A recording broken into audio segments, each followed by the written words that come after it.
Hello everyone, dear students. Last time we read about tenses. Okay, we have started the chapter tenses, and in that we have discussed about three tenses: present, past and future. In that we saw that each tense had 4 points in it. That is simple, then continuous, con- present perfect and fourth one is present continuous. और यही चारों points जो है वो दोनों tense यानी past और future में भी हम डिस्कस करेंगे. सबसे first point simple present tense हमने डिस्कस किया था last time. Okay, we read about simple present tense, about its structure, how it is formed, and where and when it is used. Today we are going to discuss the second point, that is the present continuous or present progressive tense. Progress means which is ongoing, जो अभी चल रहा है, progressive. Okay, and it is also called as continuous tense. So today we are going to discuss on this point, present continuous or present progressive tense. First we are going to see how it is formed. Okay, and after that we will see where it is used, how it is used. Okay, so let's start with it first. Present progressive tense. Now what it is? What is present progressive tense? This tense expresses the continuity of an action in present time, and the helping verbs which are used here is are and am. Main verb is used in ing form. Okay. Now continuous. The word, how if the sentence is given there and you have to identify which tense it is. Suppose it is present continuous tense. तो obviously present tense यानी जो present at present जो चल रहा है, progressive यानी continuous यानी लगातार. ओके, जो अभी एट प्रेजेंट लगातार हो रहा है. The word itself shows that it is continuous tense. Now this tense is formed by adding present participle, that is verb plus ing, जिसको हम present participle भी कहते हैं, चाहे वो playing हो, laughing हो, sitting हो, dancing हो, whatever. Present participle verb plus ing to the present forms of the auxiliaries am, is, are. Clear? These three are the main conceptions which comes in B. Okay, B के अंदर ये तीनों points आते हैं, am, is और are. ये helping verbs use करते हैं, ऑक्सिलरीज यूज़ होते हैं. और प्रेजेंट कंटिन्यूस टेंस में this three are used with the present participle. Okay, now let us see one example here.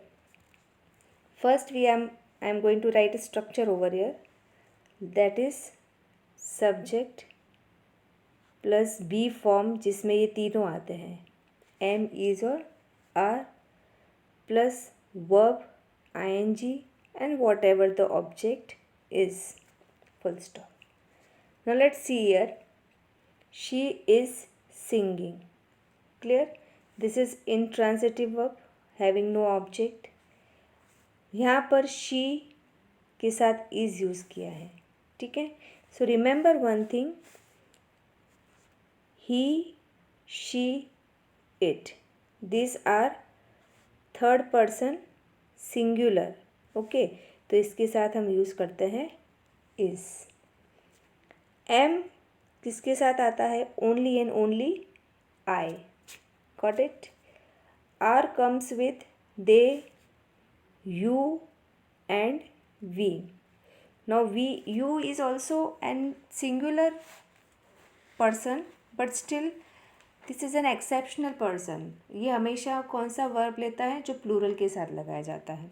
ये वो एक्सेप्ट नहीं करेगा. You is singing, you is dancing like this, you are dancing, you are playing, ऐसे ही आएगा. तो you हमेशा are अपने साथ लेता है. क्लियर? तो ही, शी, इट के साथ इज़, आई के साथ एम, और यू, वी और दे और जो भी प्लूरल है उसके साथ are. Got it?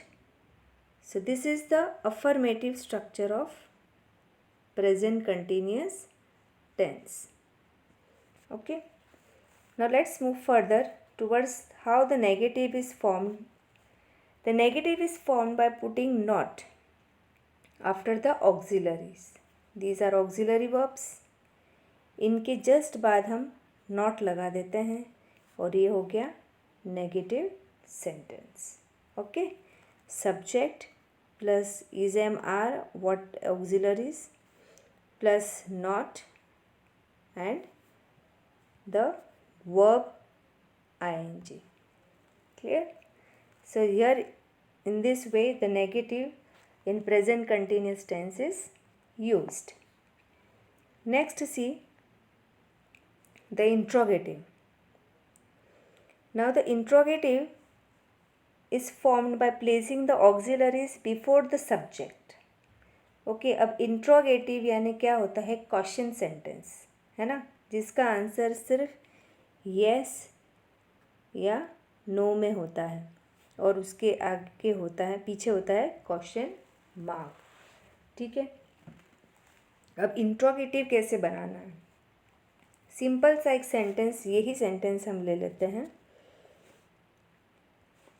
She is singing. I am putting here question mark. तो does it sense as an interrogative or question sentence? No, isn't? So what we will do? Very easy, just change the position of subject and helping verbs, auxiliaries. ये जो है इनकी change करनी है position बस. is she है ना, change कर दिया और वर्ब तो अपनी जगह पर ही रहेगा as it is, no need to touch it. is she singing and question mark. So here we have formed the interrogative sentence. Means subject के पहले हमको auxiliaries लगा देने हैं and you don't forget to put question mark. Okay, so in this way the interrogative is formed. Got it? What is the negative interrogative? Negative interrogative में negative के साथ वो इंटरोगेटिव भी होता है, यानी इसमें नेगेटिव वर्ड तो है ही है, नो या नॉट, और उसके साथ वो इंट्रोगेटिव भी है. तो उसमें क्या होता है? फर्स्ट हेल्पिंग वर्ब तो इंट्रोगेटिव है, तो हेल्पिंग वर्ब तो पहले ही आएगा, ऑक्सिलरीज. ओके, उसकी जस्ट बाद you have to use she, that is the subject. Okay, then negative word not. Got it? Like auxiliaries plus subject plus negative word, that is not, plus verb with ing form and whatever the object is, and main thing is question mark. Okay, is she not singing? So here we have formed the negative interrogative. It is formed by placing the auxiliary verbs before the subject. This is auxiliary before the subject, and by placing not after the subject, and by placing not after the subject. Okay, am I not working? Are they not sleeping? Got it? So here we have completed these points. Now let us move further. One note is given here, you could see the negative interrogative form of am is am I not, but the contracted form is this one. We also use in a contraction form of negative interrogative in this way. Okay, now let's see further use of present progressive tense. Now where we use these tenses, progressive and continuous tense हम कहाँ पर use करते हैं, ये हम यहाँ पर देखेंगे.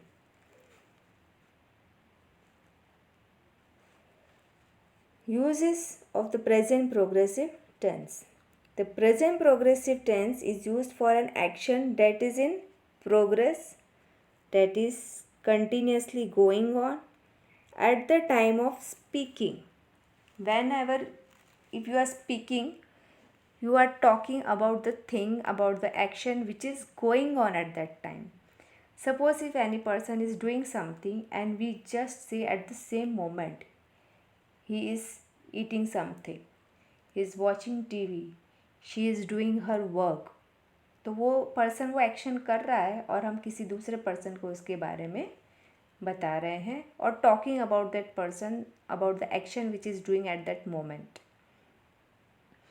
In there we use present progressive tense. You could see here, he is reading a newspaper, the children are playing football, the girl is singing a song, I am doing my work. Okay. Now the present progressive tense is used for an action that is in progress and will continue in future. मतलब ये वहाँ पर भी use करता है, किया जाता है प्रोग्रेसिव टेंस, जो एक्शन तो अभी हो ही रही है कंटिन्यूस, लेकिन ये फ्यूचर में भी कंटिन्यू होगी. It may not be going on at the time of speaking. यानी ज़रूरी नहीं है कि जब हम जो उस पर्सन के बारे में बता रहे हैं वो अभी भी वो कर रहा हो, but it will continue till future. वो फ्यूचर तक वो एक्शन उसका चलता रहेगा. जैसे बहुत अच्छा एग्जाम्पल दे रखा है, ही इज़ लर्निंग इंग्लिश. अब वो इंग्लिश सीख रहा है ना. तो अब वो फ्यूचर में ऐसा तो नहीं कि आज वो सीख रहा है तो आज बस वहीं स्टॉप हो गया, वो कल भी सीखेगा. he may be going for tuitions or coaching for learning English. So here he is learning English, means this action will go on in future also. Okay, till future.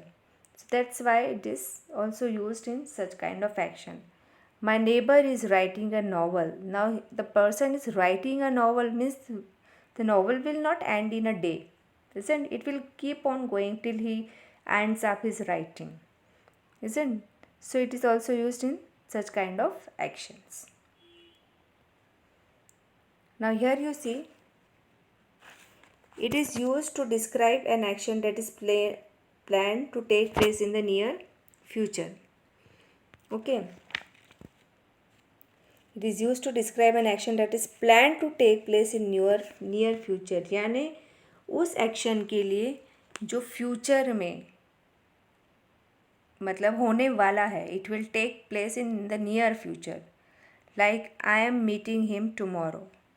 मैं कल उसको मिल रहा हूँ. ऐसा नहीं मिलने वाला हूँ, मैं उसको कल मिल रहा हूँ. He is going to England next week. वो अगले हफ्ते इंग्लैंड जा रहा है. ओके, जा रहा है.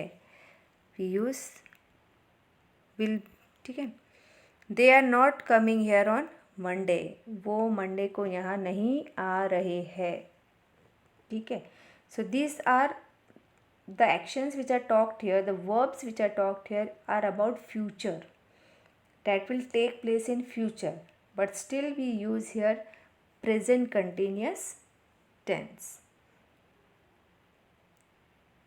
The present continuous tense or progressive tense is used to express disapproval of a persistent habit or something done again and again.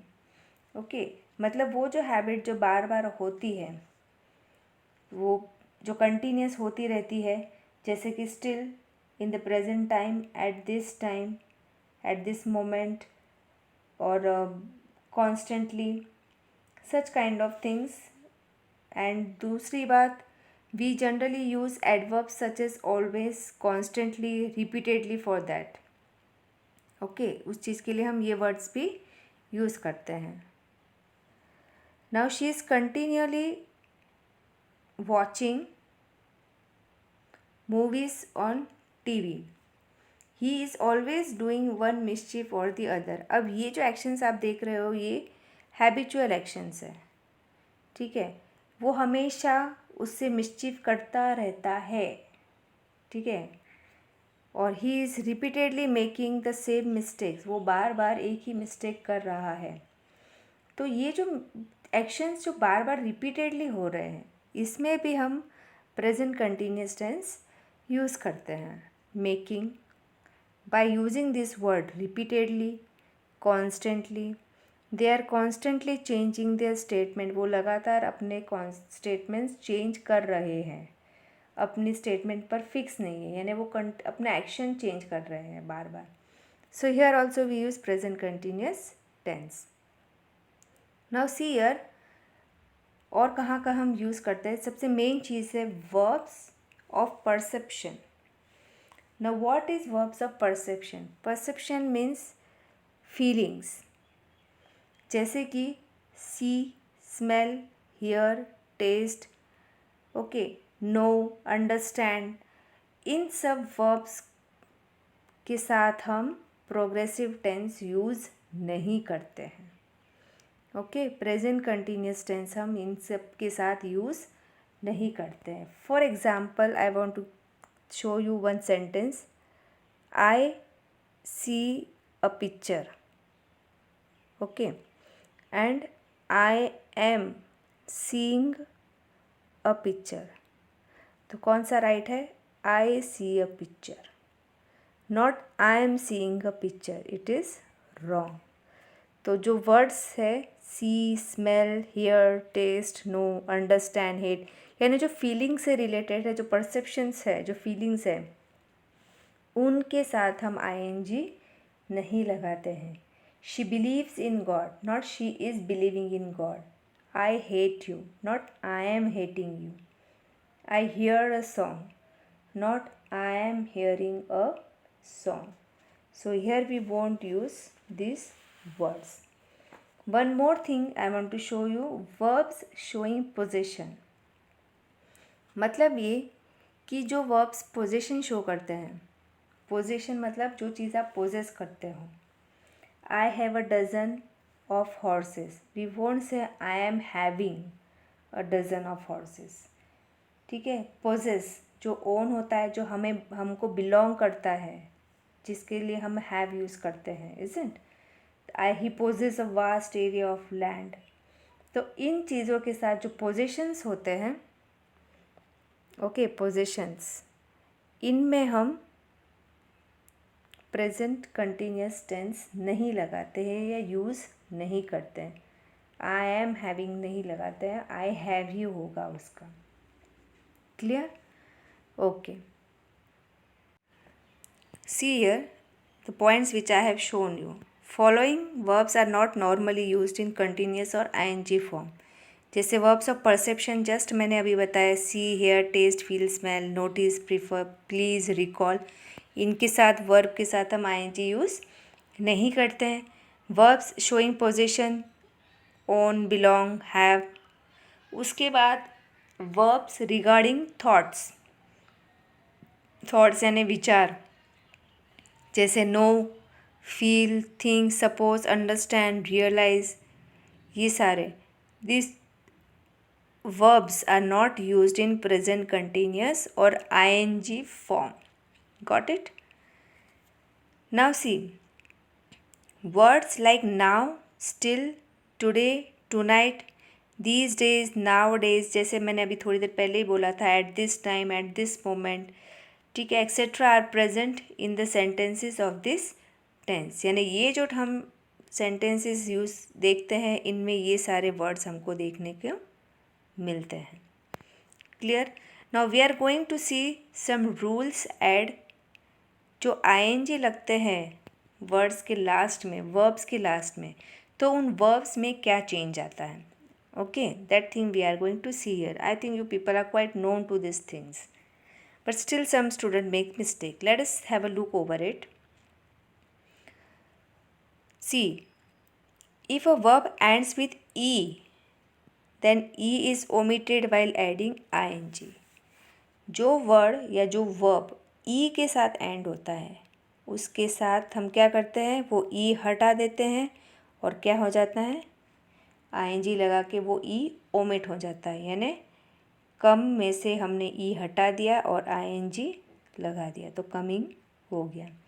Moving में, लिव में, टेक, राइट, और ऐसे बहुत सारे वर्ड्स है. यानी जो वर्ड ई के साथ एंड होता है, वो ई जो वोवल है वो वहाँ से हट जाता है. Okay. When the verbs of single syllable have single consonant in the end, and a single vowel before it, then last consonant gets doubled while adding ing. Just see, जैसे ये है, आगे पीछे कॉन्सोनेंट, बीच में वोवल है, ठीक है। तो हम जो लास्ट वर्ड है जो कॉन्सोनेंट से एंड होता है वो डबल हो जाएगा, ठीक है। पी यू टी पुट है तो डबल कर देंगे हम इस कॉन्सोनेंट को और टी आई एन जी हो जाएगा। मतलब जिस वर्ब जो सिंगल सिलेबल का वर्ड होता है, सिलेबल्स आपने पढ़े होंगे, having a single stress, single syllable and single consonant, तो उसमें हम लास्ट वर्ड जो है वो डबल हो जाएगा। Got it? Next see here, if there is Y और डबल एल, ठीक है। इफ देयर इज वाई और double L in the end of the verb there is no change. Understood? अगर किसी भी वर्ड के एंड में वाई है या फिर डबल एल है तो उसमें कोई चेंज नहीं आएगा, हम I N G as it is लगाएंगे। जैसे फ्लाइंग है, trying, telling, selling, okay. Play plus I N G, kill plus I N G, और कोई स्पेलिंग में चेंज नहीं है। If there are two vowels before consonant, got it, तो it does not get doubled while adding. मतलब ये कि जैसे हमने अभी पढ़ा था कि पुट है, लास्ट में कॉन्सोनेंट है तो हमने डबल कर दिया सॉरी। लेकिन जिस वर्ड में के बीच में डबल वोवल होता है, इसमें तो डबल वोवल, सिंगल वोवल था, इसमें डबल वोवल है ई और ए, तो लास्ट जो कॉन्सोनेंट है वो डबल नहीं होता है, उसके साथ जस्ट आई एन जी लगता है। You could see a read plus I N G, reading. इसमें डबल कॉन्सोनेंट है, वीपिंग, यानी हम यहाँ पे स्पेलिंग में कोई चेंज नहीं करते हैं। There are some verbs which have I in the end. कुछ ऐसे वर्ब्स है जिनके एंड में आई ई होता है, तो वो आई ई किस में चेंज हो जाता है? वाई में। जैसे डाई है ना, डी आई ई, तो जब हम इसके साथ आई एन जी लगाते हैं तो D Y I N G हो जाता है। Got it? When there is a single vowel followed by L in the end of a verb, then L gets doubled adding ing. जो वर्ड L से and होता है वो last में जाके डबल हो जाता है जब हम उसके साथ ing ऐड करते हैं। Okay, so here are some rules we have seen and where and how to use present continuous tense. I hope you would have understood whatever is being taught today. Okay, thank you.